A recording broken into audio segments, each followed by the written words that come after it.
Can you believe it's 2025? You know, we should really be doing this business planning back in like October, November, December, because we all know that what we do 30, 60, 90 days ago is what happens today, correct? So what I'm going to do today, we're going to talk about business planning. And so, you know, just to give some background for those that don't know, I'm David Werfel. I'm your Director of Brokerage Services at Samson. I'm one of your brokers, one of your trainers, I run the mentor program, whatever Sarah sort of needs me to do, that's what I'm here for. But really here to help. And so, you know, one of my passions is just helping the agents. And so, you know, I'm still in production myself, and I'm also a Tom Ferry coach. So, you know, usually at 6:37, 7:30 in the morning, I'm actually coaching people all over the country. And it's kind of amazing because you think 6:30 is early, and I coach somebody in St. Louis where it's an hour or 2 hours back. So they're up even earlier than I am. So I just love this. And so, you know, I think business planning is very important because I think we all know that we have to have goals. And the problem is that I think that, you know, New Year's comes and it's like, we're going to lose weight and I'm going to sell 100 houses and, you know, and all of this. And then, you know, all of a sudden day 2 comes and it's like, oh, I'm going to start that diet tomorrow. You know, I'll start next week or whatever it is. So what I want to do is I want to run you through just some thought process to get your mind flowing a little bit. And then what I'm going to do is I'm actually going to run you through a business plan. And I'm actually going to use Tom's business plan, but it doesn't matter what business plan you use. It doesn't matter what format you use. It's like, I just want you to have something written down and then let's have a plan to get there. And so, you know, I've actually met with quite a few of you. And so I'm more than happy to, you know, set up a time here, you know, within the next couple of weeks or whatever that is, and, you know, sit down with you and really sort of help you sort of one-on-one if you need that. So we're all available. And I think some of you guys are in coaching and some of the other stuff, you know, so Richard does a great job with the coaches, and we've got some, you know, excellent coaches that can also help you with this too. So are we ready? It's interactive, so you have to say yes. So yes. So there are a few ground rules. So, but yeah, we'll talk about that. So, hey, what do your goals look like? Everybody in here have goals? Raise hand. Yeah. Are they written? Are the goals written? You can shake heads. Yep. A lot of yeses, a lot of nos, right? Okay. So what I want to do is let's run you through this. So, you know, are you ready? And so, you know, a lot of this business plan, it's not just for your real estate and your business. It's also for all the other aspects in your life. You know, are you happy with your health? Are you happy with your finances? You know, whatever that might be. So I love to ask some little questions. It's like, you know, why are you ready? You know, how are you ready? You know, do you have a written plan? Is there a plan of action in place? Do you have operations manuals? You know, people sometimes call those SOPs. You know, just curious, does anybody have an operation manual or an SOP for anything they do in real estate? Okay, so I see. Yeah, okay, a checklist is definitely a great start. So we're going to really dig deep into SOPs a little bit. And what that is that once we get to the goal setting part and we start looking at things saying, hey, we're going to do open houses and we're going to get 5 deals from an open house this year. Well, I want you to back up. And I want you to talk about what exactly do we do for the open house. You know, if the open house is on Saturday or Sunday, what do you do Monday? You know, what do we do Tuesday? What do we do Wednesday? You know, I want everything so systematic that you know exactly what you're doing and you're not flying by the seat of your pants and you're not like, you know, running around. It's, you know, probably once or twice a month, myself, Steve, even Sarah will get a call. It's like, you know, it's 1 o'clock on a Sunday and somebody's in the office like, where are the open house signs? And it's like, okay, well, what time did your open house start? Well, 1. It's like, all right, we're a little late. You know, let's plan for this. And so, you know, if we start having a detailed analysis on, we do the social ad, we do the postcard, we do the, you know, update bright, we actually print out a Google map and we say, hey, here's where the 10 or 15 or 20 signs are going. And then, you know, everything's planned. So we're going to talk about that a lot. So along with a business plan, do you have a marketing plan? You know, so are you doing social media? Are you doing newsletters? Are you a TikTok fan? Are you standing on tables dancing? Are you doing reels? You know, what is it? You know, but do you do that haphazard, or do you have your monthly calendar already set up saying that on Mondays I'm going to do the market update, on Tuesdays I'm going to do the deal of the week, on Wednesdays I'm going to be the expert, to where I take like a CNN or a Fox article and where they might say, hey, house prices are down 2%. Well, you can say, hey, CNN or Fox says house prices are down 2% nationwide, but here in Woodbridge or here in Manassas or here in Leesburg, this is what's happening. And so put that out and be the expert.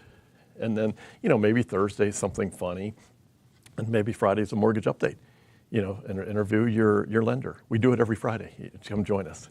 So I love all of this. So what does your business look like today? So this is where some of your homework comes into play. So let's take a snapshot of where you were last year, and it doesn't matter. It doesn't matter what you did last year. If you're brand new, if you did one deal, if you did no deals, if you did 5 deals, if you did 50, it doesn't matter. But we sort of need to take a look at where we're at so we can sort of make a plan to be where we're going. And so what I would commend you is congratulations for being here, because by being here, I assume that you want to move your business and everything a little bit forward. And so this is the first step. And so what I'll tell you is change your mindset, and today's the day. You have to decide. So you could write in your books and things, so feel free to do that. And I can actually send you a PDF version of this, and I can also show you where I can give you a working version of this as to where you can plug in some of the numbers, and you'll see me do that in a little while. But so for 2024, what was your GCI? Everybody knows that's gross commission income, correct? So how much came in? So if you did 2 deals at $10,000 a piece, well, that was $20,000. So what was that? And then what did that correlate to be in volume? Does it 1 million? Was it 5 million? Was it 10 million? Maybe more. And then start doing some math. So your average sales price. You guys should know all this off the top of your head, right? How many deals you did? What your volume was, and so what's your average sales price? What lead sources? So in other words, if you did 4 deals last year or you did 10, where did they come from? Was 2 from Spear? Was 1 from an open house? Was 1 from somebody at Starbucks? Where are you buying Zillow leads? What's happening? And then I always like to ask this question: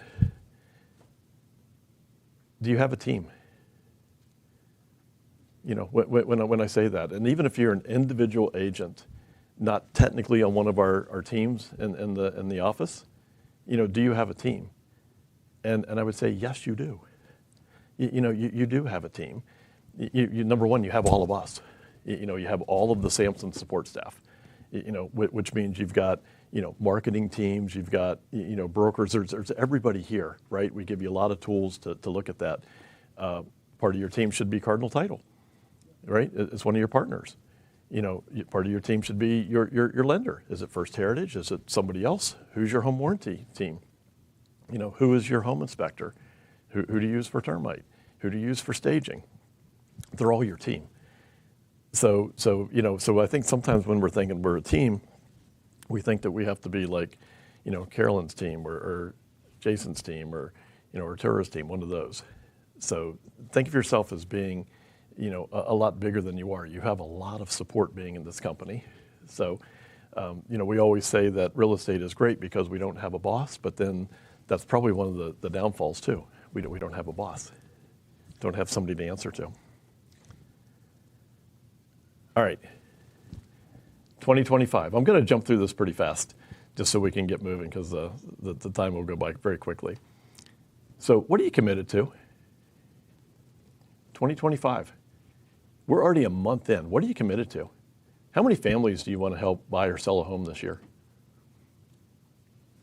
Do you have that number? Is it a real goal? Is it a wish list? Do you have no idea? Did you say 10 or 20 or 30 or 40 and you're like, I have no idea how I'm going to get there? And a lot of that determines what did you do last year? If you did 1 deal last year and you want to go to 100, well, It's possible, but it's going to be a lot of work. But, I'd rather get you from 1 to 12 to 15, whatever that might be. Let's build a business. So a lot of times you're not committed to actually transactions. Maybe you want to be the most popular in your area. Maybe you want to have the most reviews on your Google business page, Google My Business page. Do you want to earn 100,000 in commissions, 50,000 in commissions, a million? What do you want to earn? That's what's great about this job. It's limitless. You can do whatever you want. Some of your goals to pay off your debt, maybe pay your taxes. I know I've got taxes and student loans and, all kinds of stuff going on. And then, do you want to buy an investment property? Let's think about that for just a second. How many great deals do we run across in this business and we give it to somebody else? Why don't we do it ourselves? Let's go get a couple doors. We're in the business.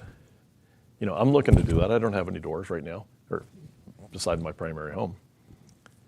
But what are you committed to? I'm committed to losing 20 pounds, whatever that might be. So 3 ways to create lasting motive for action. I'm going to read this off. Create a future that's more compelling than the work required. So in other words, let's align the vision with the behaviors. I think the easiest way to talk about that would be like weight loss. It's like, and whether you need to lose weight or not, it was like if you say, hey, I'm going to lose 5 pounds a month, whatever that might be, that sounds realistic. But then Dave brings donuts in, and instead of having 1 donut this morning, you had 4. I'm not sure if our vision's aligning with our behavior. So it was all a test. Who had 4? Okay, no. Decide on meaningful goals. Don't pick the goal of your neighbor. What's the goal for you? Everybody's different. So what is your goal? This is your future. And then I love this. It's like visualize the end results until it becomes so. So in other words, if we write the goal down and we have the steps to get there, you're going to get there. And so a lot of people are visual. So you see vision boards. And I always think it's funny when you bring up vision boards. There's people that love them, and there's people like, that never works. And I love to tell the story of our own Sarah Mormon, is that I remember years ago that we did a vision board. And so she was cleaning out her office, moving offices, and down below the file cabinet, which we still had file cabinets, she pulled this out, and it was one of the vision boards she'd done years before. And it was like, and she started looking at it, and she's like, oh, I put that car on there, I put this on here, and she did just about every one of the things. And she said, in my mind, by just doing the process of going through the vision board and visualizing this and doing it, now all of a sudden, I reached my goal. So, and I think we all know Sarah's pretty much a strong charging person, correct?